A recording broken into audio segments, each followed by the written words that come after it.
Everything takes place during the great battle against Boros, which was about to end due to the great exhaustion the conqueror of the universe was suffering. Both he and Saitama decided to use their best moves to finish the fight once and for all. Boros gathered all his remaining power and released it in a great energy attack, which sped straight towards Saitama, who responded with one of his serious punches. The final impact between Saitama and Boros was so intense that the planet itself trembled, causing an explosion so vast that the sky was torn open. However, at the instant Saitama sent the attack back to Boros, a great wave of energy was released from the final impact of their attacks and began to collapse in on itself, creating a vortex of pure light that swallowed him completely. Saitama barely had time to react before his body disappeared amid the glare, which was so intense it temporarily blinded him. And when the light finally faded, Saitama was no longer on the ship or among the remains of City Z, but had been transported to another world. Saitama opened his eyes and realized he was lying on ground covered in grass and damp soil, but there was a different feeling in the air, as if he were unfamiliar with the environment. Saitama slowly sat up, scratching his head with his usual expression. What just happened? Did I use so much force that I flew all the way out here? After asking himself that, Saitama looked around and in the distance saw a city with strange, enormous skyscrapers he hadn't seen before. It looks like a modern city, but I can't recognize it. Maybe if I get closer, I can figure out where I am. After saying that, Saitama shrugged and started walking toward the city, but suddenly there was a great explosion a few kilometers away from him which caught his attention. That sounded close. Must be another monster causing trouble. Saitama turned his head toward the crash and saw several aircraft heading to the area, which confirmed for him that there was trouble. So without fully understanding what was happening, he knew that someone or something was fighting, and he had to go do his hero job. Alright, here I go. Saitama began to jog calmly toward the origin of the explosion while he watched the aircraft start launching several projectiles over the area. And as he got closer, he managed to make out a gigantic figure moving through the city's open fields. It looked like an organic creature, but parts of it had been reanimated with technology. It was a colossal kaiju, roaring as it fought against someone with a red cape and a white suit. Saitama narrowed his eyes, trying to focus better, realizing the guy was moving at an impressive speed. Each blow he landed on the kaiju made the ground split into gigantic cracks, while the aircraft around him seemed to coordinate their attacks as if they were following his movements. Looks like that guy's got it under control already, though the monster seems pretty tough. Despite what Saitama said, the monster kept resisting the attacks, so it seemed necessary to intervene. I suppose there's no harm in trying to help. After saying that, Saitama made a great leap to reach the kaiju, impressed by its grotesque appearance. Omni-Man turned his attention towards Saitama for a second, as soon as he saw him in the air, since he wasn't a hero he recognized. But because he let his guard down, the kaiju tried to hit him with one of its powerful tentacles. However, before it could do so, Saitama took care of destroying the kaiju's tentacle with a single punch, leaving Omni-Man impressed. Oops, I think I overdid it a little, but it worked. It's a shame this monster can't withstand my attacks either. Who are you supposed to be? I'm just a hero for fun. I came to help. While Saitama was trying to strike up a conversation with that hero, he realized some military helicopters began firing directly at Omni-Man while using their loudspeakers, over which rushed orders could be heard mentioning the name Omni-Man, and that they had to eliminate him. That confused Saitama a bit since he was completely unaware of the situation and didn't understand why they were attacking him. Are they trying to neutralize him? But he's the one fighting the monster. Why do they want to stop him? Saitama returned to the ground after losing momentum from his jump, watching the situation closely to try to understand what was going on. What he didn't know was that at that moment, Cecil was doing everything possible to stop Omni-Man alongside the Air Forces. In fact, that kaiju had been reanimated and sent by Cecil to face him, as it had just been revealed that Omni-Man was responsible for eliminating the Guardians of the Globe, being considered a danger to the entire world. Saitama stayed still, observing in silence as the aircraft and helicopters continued to surround the area, unleashing direct bursts of fire toward Omni-Man, who dodged each projectile with a speed impossible to follow. The strange thing was that despite the chaos, none of the pilots seemed to aim at Saitama. It was as if they were ignoring him completely to focus solely on Omni-Man. How odd. I thought they were all on the same side, but it seems they want to eliminate him, and he was stopping the monster. Something's wrong here. While Saitama was trying to figure out what was happening, Omni-Man was growing more and more angry at all the attacks against him, so he used all his strength to hurl himself at the kaiju, punching straight through its head. Omni-Man's blow was so brutal that the kaiju's body collapsed to the ground with a deafening crash, kicking up a wave of dust that spread throughout the area.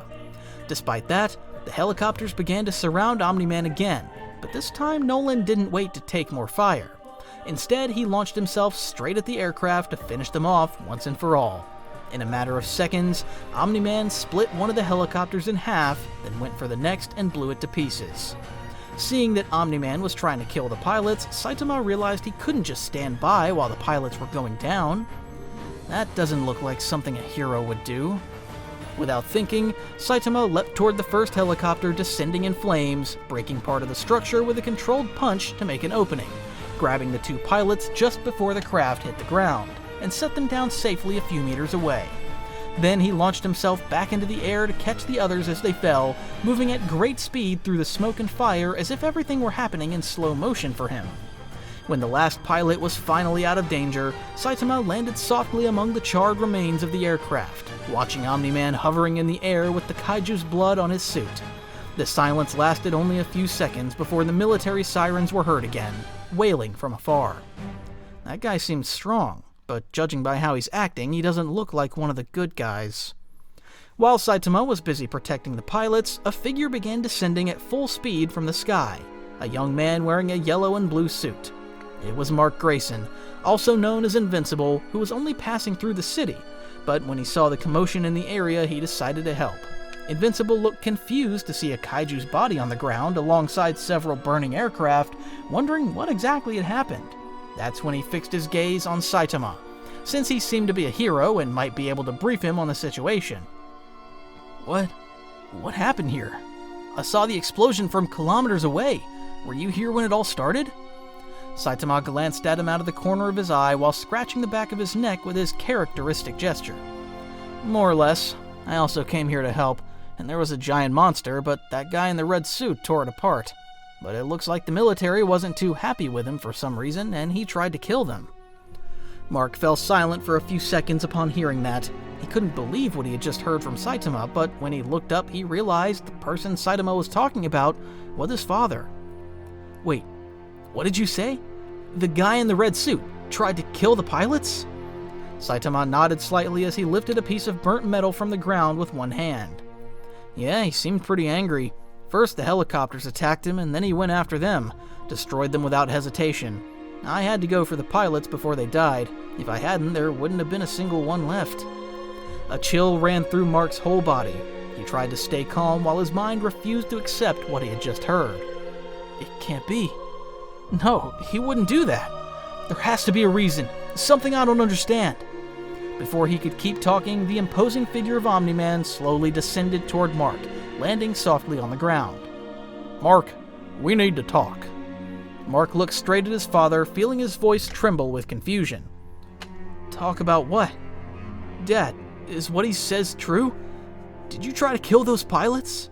Omni-Man frowned, avoiding his son's gaze for an instant, since if he answered that question, his son wouldn't listen to him. Mark, this isn't the time for that. There are things you don't understand. The world you live in, the reasons I'm here, everything you know is a lie. I need to tell you the truth about Viltrum. Sorry to interrupt, but I think you should first explain why you tried to finish off the pilots. That doesn't sound like the kind of talk that should wait. Hearing that, Omni-Man turned his head and stared at Saitama with a withering glare, since he didn't want anyone else involved in his conversation. Stay out of this. You have no idea what's at stake. Saitama stepped forward calmly as his cape fluttered gently in the wind, showing a steady look. I may have no idea about your affairs, but attacking people who can't defend themselves is never justifiable, and that I understand very well. Mark looked at them both, not knowing what to say, his mind trying to connect what was happening with what he heard months ago when his father was left unconscious after the massacre of the Guardians of the Globe. Dad, please tell me it isn't true, that you didn't do anything wrong.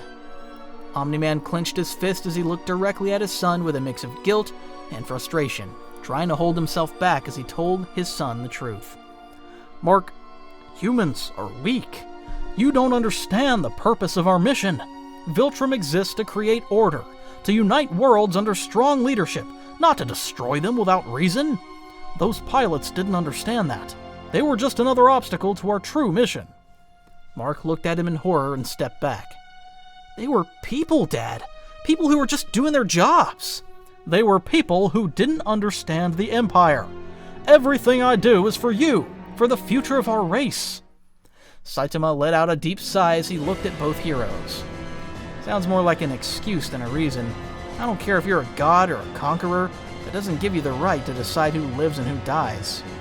Omni-Man frowned with rage upon hearing Saitama again. So, to prove his point to Mark, he decided to attack with murderous intent and silence him once and for all for meddling in his business. Thus, Omni-Man launched himself at once at Saitama at a speed impossible for human eyes to track, throwing a powerful punch aimed to crush the caved Baldy.